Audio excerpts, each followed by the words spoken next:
As estradas da Polônia são boas e vão ficar ainda melhores porque os investimentos são altos em todo o país. Calcula-se que em 4 anos a maioria dessas estradas vai estar duplicada. Os anteparos ou cercas nas estradas e viadutos poloneses são uma regra.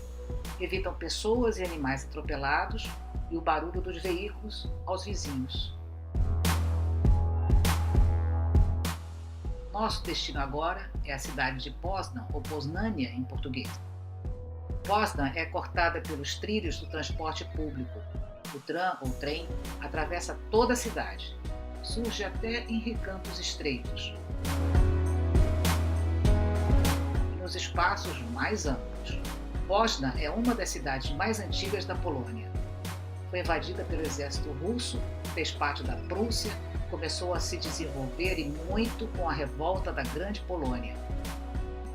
Mas em 1939, Poznan foi ocupada pelo exército alemão. Mais destruição. Desta vez, muito mais destruição com a Segunda Guerra Mundial. Esse é um monumento em homenagem às vítimas do Levante de junho de 1956. Foi a primeira manifestação contra o domínio comunista. Tanques e soldados mataram 70 manifestantes e 1.000 foram presos. A praça se chama Adam Mickiewicz, o pai do romantismo polaco, que também é nome de uma das 4 universidades oficiais. Há várias outras particulares. Poznan é pródiga em estudantes universitários, especialmente estrangeiros. O Castelo Imperial é de 1910, o mais jovem da Europa. Foi todo reformado pelos alemães para receber Adolf Hitler. Ele deveria ser aclamado nessa sacada, mas nunca apareceu em Poznan. O contraste entre os antigos palacetes e palácios e as construções comunistas é claríssimo.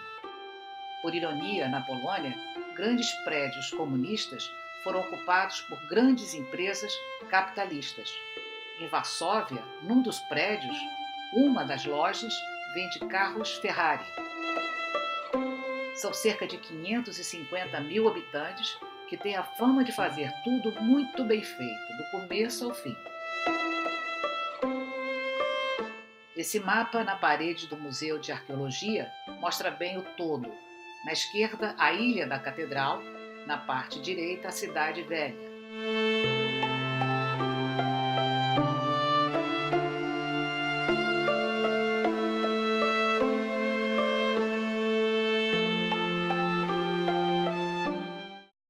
Essa é a Praça Central, ou Praça do Antigo Mercado, na Cidade Velha. Na Europa, as praças principais antigas são muito parecidas. Dão a sensação de ser um cenário colorido, arrumadinho. Mas aqui mora gente, muita gente, e funciona. Na Polônia, maio é fim do período escolar e a turba de estudantes se espalha pelas ruas de Poznan para visitas de aprendizado in loco, no local. Como várias outras praças, a de Poznan também foi destruída na Segunda Guerra Mundial e reconstruída. Tem várias fontes. A de Netuno é uma das recentes, inspiradas nas fontes do século XVI e forneciam água potável à população. A fonte mais antiga é a de Proserpina, do começo do século XVII. Das mitologias romana e grega, a moça foi raptada e levada para as profundezas da terra. Esse é o prédio da prefeitura.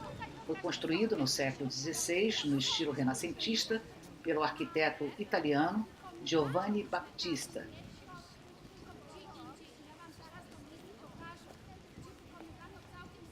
Mais que uma atração arquitetônica que estampa lá em cima as 8 virtudes, a cada dia mais distantes dos políticos, é para onde muitos olham ao meio-dia de cada dia, quando acontece o show dos cabritos de Poznan. Falta pouco para meio-dia e a praça começa a encher. Mais um pouco e tem muita gente. Ao meio-dia, a portinhola lá em cima abre e lá vem os cabritos. É a simulação da briga entre 2 cabritos que teria acontecido aqui mesmo no século XVI. Começa uma sequência de 12 marradas.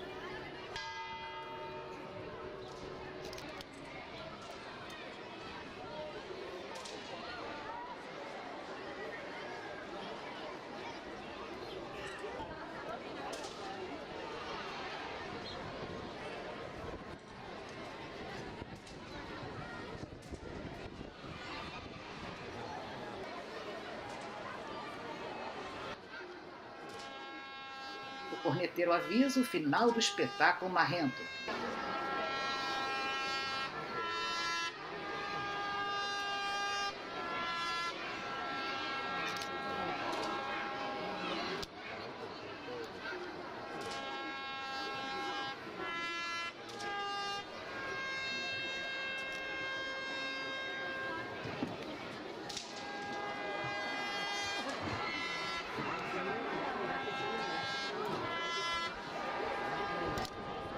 E a portinhola é novamente fechada.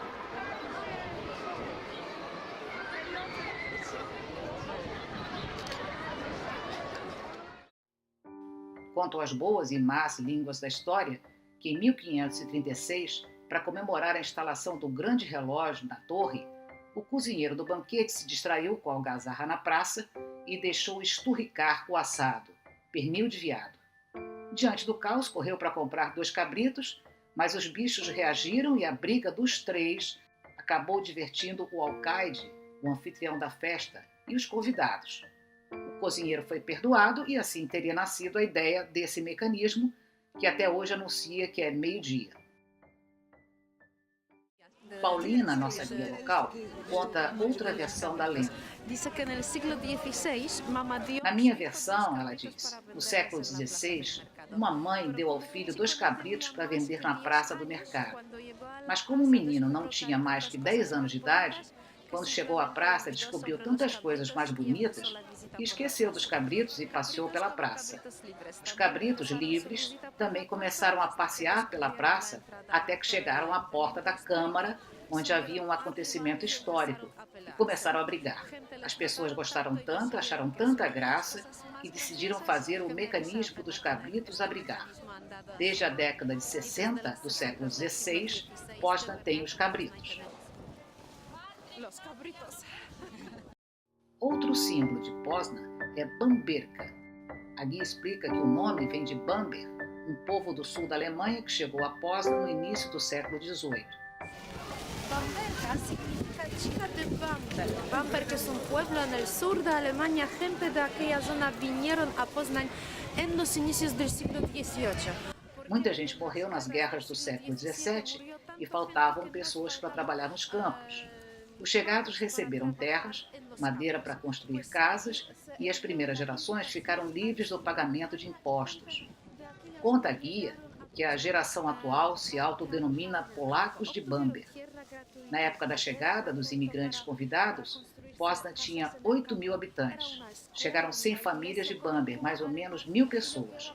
Hoje em dia, na cidade com 550.000 habitantes, 30% tem um pouco do sangue de Bamberg. A mulher do monumento viveu no início do século XX, trabalhava como camareira, daí os jarros de água. Ela morreu em Poznan e é o segundo símbolo da cidade, depois dos cabritos, diz a guia. Y hoy en día sale como el segundo símbolo de la ciudad, justo después de los cabritos. Há muito para se ver em Poznan, mas minha viagem tem um roteiro apertado, nem sempre o melhor, de excursão. E agora no roteiro, a igreja de São Stanislau, erguida como um templo jesuíta no meio do século XVII, com algumas modificações feitas no início do século XVIII. É definida como uma das igrejas mais bonitas e grandiosas do estilo barroco em toda a Polônia, que tem muitas igrejas. São 3 naves. A central tem 27 metros de altura. É uma maravilha. O teto é de estuque, um paliativo nobre do estilo barroco para a falta de pedra, e tem pinturas douradas.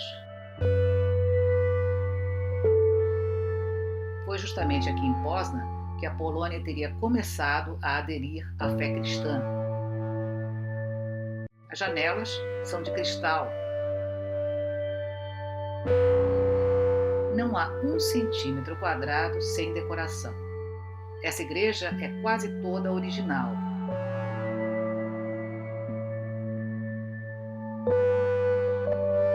O retrato do Papa João Paulo II, polonês e canonizado, é sem dúvida um acréscimo contemporâneo. Aos sábados, 12h15, logo depois do show dos cabritos na praça, há concertos de órgão. E o órgão, como eu gosto de órgãos antigos, gente. Esse é de 1876, assinado por, vamos lá, Friedrich Labgast. São quase 3.000 tubos, os maiores têm 6 metros de altura. São Stanislau nasceu no ano de 1030, na Polônia. Foi sacerdote, depois bispo, na época do terrível rei Boleslau II. Conta-se que ele lutou para dar equilíbrio moral na balança de um reinado bárbaro. Tornou-se mártir em 1079, apunhalado justamente pelo rei durante a missa. À beira do rio Arta, chegamos à Ilha da Catedral.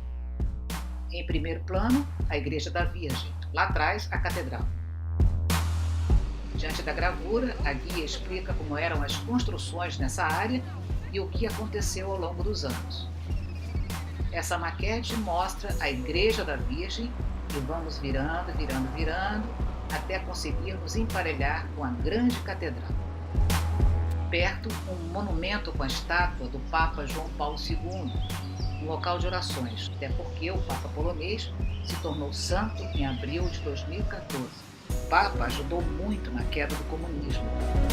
Final de maio de 2017, eu só pedia para parar de chover nesta Polônia, de fazer tanto frio. E vamos seguindo aqui o frio do caraças, como dizem os portugueses. No próximo vídeo, a Catedral de Poznań e sua catacumba.